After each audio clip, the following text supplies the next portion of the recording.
white picket fence, and fond memories are all I recall. My father, a master of medicine, respectfully mother, so caring and warm. My expensive education I taught like a book. Local kids got confused when I spoke. So when I reached 18 I packed all of my things and I headed for the big city smoke.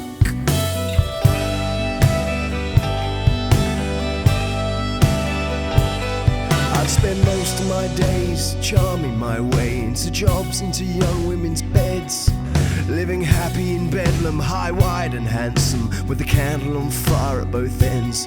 So I'd embarked on my search for the real Billy Vincent. Who was I? What would define me? But my path became tangled as I drank more and gambled, and a darkness fell upon me. And I started thinking things I shouldn't have been thinking at all. And I kept on thinking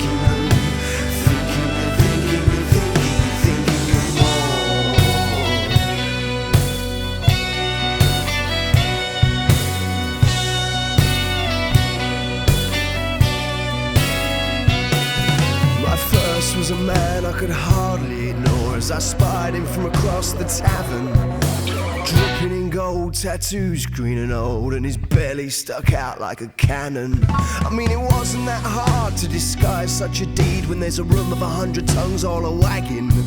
In the midst of carousal to the music that jangled, I stuck him with what he had coming.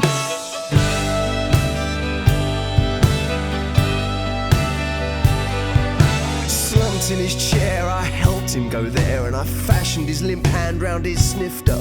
And when the log fire roared like my personal applause, I swallowed my bourbon with vigour.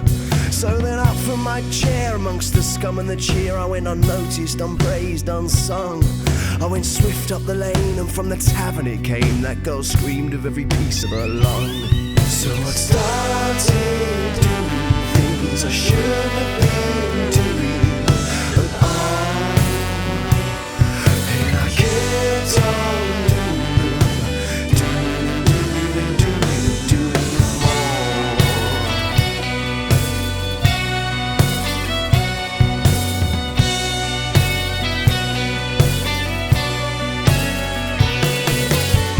Came soon, how I blossomed and bloomed. I was alive, my blood was all pumping. For my sweet mother's sake, for my father's embrace, I was growing into really quite something. Under cover of night, I'd wage war on the likes of the weak and the meek and the queers, to the fat and inflated and the undereducated and the whores who just bored me to tears.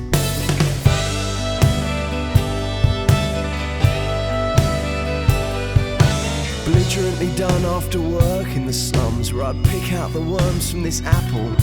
But as the days grew longer and the summer was upon us, my urges became too much to handle. Too impatient for night, I would kill in the light, lit up for all eyes to see. I'd strangle some bum in late afternoon sun, well I was spotted a few times at least. But I kept on doing things I shouldn't have been doing at all.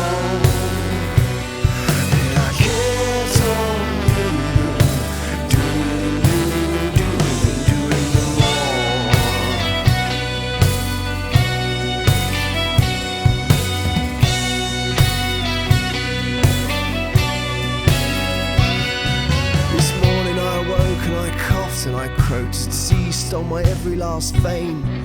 The doctor looked smug as he pricked and he drugged me and announced at best I had days. And with some tiresome remark of how a life lived fast is a short road from cradle to grave, he looked deep in my eye and with his best wry smile said, "Your mother's behind that rail."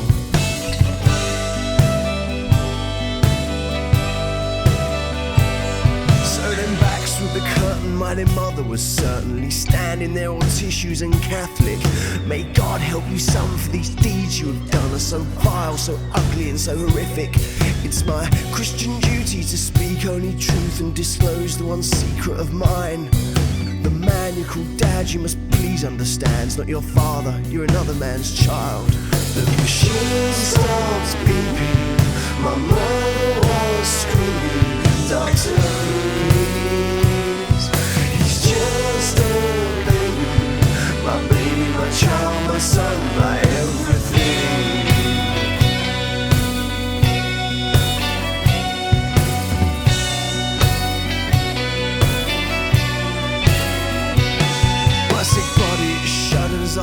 and I blubbered in death, in dying, in pain.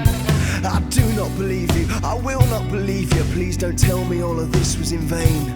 So with my last bit of strength I drew in my last breath, and I spent it uttering the words, I do not have long, mother, I will hold on. Will you please explain who my father was?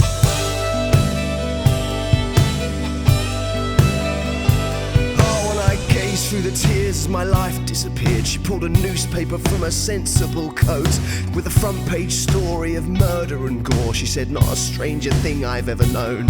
See, 3 months ago, it'd been decades, you know. Then I see his old face in the paper. See the man that you stabbed in the pub where he drank, that's the man, he was your father.